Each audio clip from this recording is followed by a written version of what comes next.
क्या नेपाल में आई इस बाढ़ से भारत इफेक्ट हो सकता है, प्रभावित हो सकता है? एनडीआरएफ यानी नेशनल डिजास्टर रिस्पांस फोर्स ने एक बयान जारी किया है जहां पे इस बात का जिक्र हुआ है। बयान में क्या है हमारी साथी सुप्रिया बताएंगी। सुप्रिया बताइए। जो नेपाल में बाढ़ आई है उसकी जो तस्वीरें कल से आ रही हैं वो बहुत भयावह तस्वीरें, जिसके बाद से इन तस्वीरों को देखकर ये अनुमान लगाया जा रहा था कि जो नेपाल से नारायणी नदी आती है, जो भारत में आकर गंडक हो जाती है बिहार के जो सीमावर्ती जिले हैं उनमें, तो उसके बाद ये अनुमान लगाया जा रहा था कि इस बाढ़ का भारत पे बहुत ज़्यादा असर पड़ सकता है, खासतौर पर बिहार और उत्तर प्रदेश में। लेकिन अब जो एनडीआरएफ की ओर से बयान आया है, उन्होंने अपने बयान में ये साफ कहा है कि बिहार और उत्तर प्रदेश के जो सीमावर्ती इलाके हैं फिलहाल अभी तक उन पे कोई बुरा असर पड़ता हुआ दिखाई नहीं दे रहा है। हालांकि इसका मतलब ये नहीं है कि आने वाले भविष्य में या फिर आने वाले दिनों में इसका कोई असर ना हो, इसलिए अलर्ट पे अभी भी इन दोनों राज्यों को रखा गया है। जो ऑफिशियल स्टेटमेंट है वो मैं आपको बता देती हूँ। एनडीआरएफ के इंस्पेक्टर जनरल नरेंद्र सिंह बुंदेला का जो बयान है उसमें कहा है कि अगर इन इलाकों में बाढ़ या जलभराव की स्थिति बनती है तो लोगों को सुरक्षित निकालने, राहत और बचाव कार्य शुरू करने के लिए 20 टीमें तैनात हैं। अभी 20 टीमें कहाँ कहाँ तैनात हैं? इसमें से 9 टीमें जो हैं वो बिहार में तैनात हैं और 11 टीमें जो हैं वो यूपी में तैनात हैं।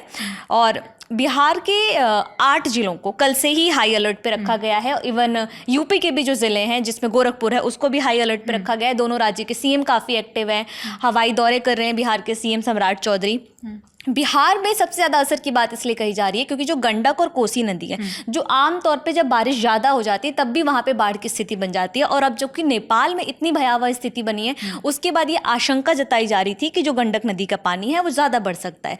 इसलिए बिहार के जो 8 जिले हैं उसमें पश्चिमी चंपारण, पूर्वी चंपारण, गोपालगंज, सारण, मुजफ्फरपुर, वैशाली, सीतामढ़ी और शिवहर, इन जिलों को सबसे ज़्यादा अलर्ट पे रखा गया है।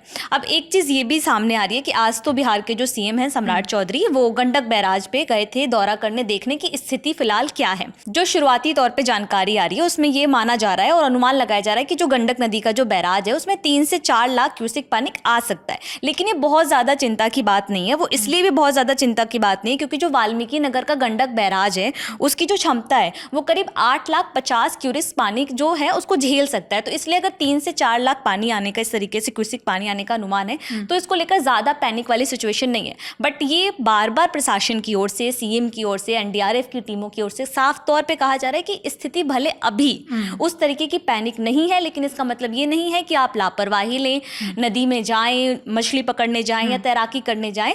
इस तरीके की सिचुएशन से बचें, अभी इस तरीके के कोई भी कदम ना उठाएं। इवन जो इन नदियों के किनारे बने हुए गाँव हैं उनको खाली भी करा लिया जा रहा है और एनडीआरएफ की टीम जो है लगातार अपने हालात पे नजर बनाई हुई है। तो कुल मिलाकर बात यही है कि जस्ट बिकॉज अभी हालात इतने बिगड़े नहीं हैं तो डजंट मीन कि आगे भी जाके बिगड़ेंगे नहीं, तो इसलिए सावधानी बरतें, ऐसा कहना है। अभी नेपाल बाढ़ की अगर हम बात करें तो सुप्रिया, हमारे पास उसके लिए क्या अपडेट्स हैं? अभी शुरुआती तौर पे जो जानकारी आ रही है उसमें जो मौत का आंकड़ा है वो बढ़ चुका है। करीब 160 से ज़्यादा लोगों की मौत बताई जा रही है। इसके अलावा 300 से ज़्यादा लोग जो हैं वो लापता हैं। इसमें कई भारतीय भी शामिल हैं और फिलहाल जो जानकारी है उसमें जो एनडीआरएफ की टीम है वो उसको मदद के लिए भेज दिया गया है। भारत सरकार ने पूरी तरीके से नेपाल को ये भरोसा दिया है कि हर संभव मदद की जाएगी।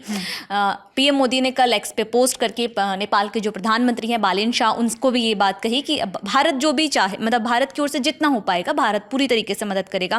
फिलहाल कोशिश ये भी की जा रही है कि जो नेपाल में भारतीय फंसे हुए हैं, जिनकी जानकारी निकल के आ रही है, उनको जल्द से जल्द वहां से निकाला जाए, उनसे कोऑर्डिनेट कर सके। और इसको लेकर भारतीय दूतावास ने 2 नंबर भी जारी किए हैं कि वहां जो लोग फंसे हैं वो भारतीय दूतावास से संपर्क कर सकते हैं। जी, तो भारत भी अभी मदद भेज रहा है, हर संभव, हर पॉसिबल मदद भेज रहा है। रेस्क्यू ऑपरेशन अभी जारी है।